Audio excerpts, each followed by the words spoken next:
qu'est-ce que peuvent être ces petits points qu'on aperçoit dans le ciel lorsqu'on est allongé à la plage? Aujourd'hui, il n'y a pas une réponse claire et définitive. Ce qu'on sait, c'est que les physiciens quantiques, depuis Einstein, la physique quantique s'est de plus en plus développée et elle a cherché à analyser l'infiniment petit. Donc on était descendu au niveau de l'atome, dans l'atome on est descendu au niveau de l'électron, puis après on est arrivé à identifier des parties de plus en plus petites, et ces parties, elles sont au sein des atomes, mais elles sont en train de traverser, comme une douche permanente, l'univers. Et donc il y a de plus en plus de recherches pour comprendre à quoi ces particules qui traversent l'univers servent. Mais ce qui est certain, c'est qu'elles sont tellement petites qu'elles arrivent à traverser n'importe quelle matière.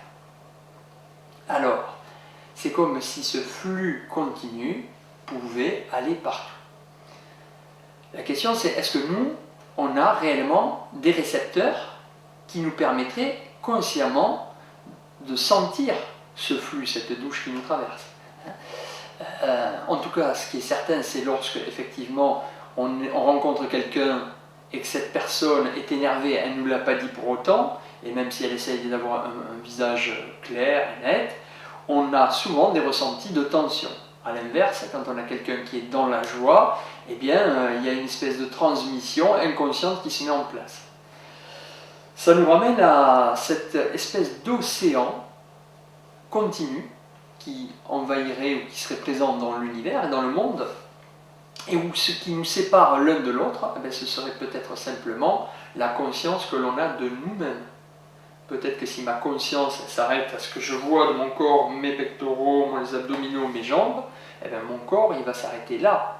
Si maintenant la conscience que j'ai de moi-même, c'est ce corps, mais c'est aussi la capacité de mon esprit à concevoir quelque chose de plus grand et de plus large, ben peut-être que je vais pouvoir intégrer quelque chose de plus grand et plus large, et peut-être que je vais pouvoir aussi intégrer l'autre, donc vous. Et à ce moment-là, qu'est-ce qui se passe?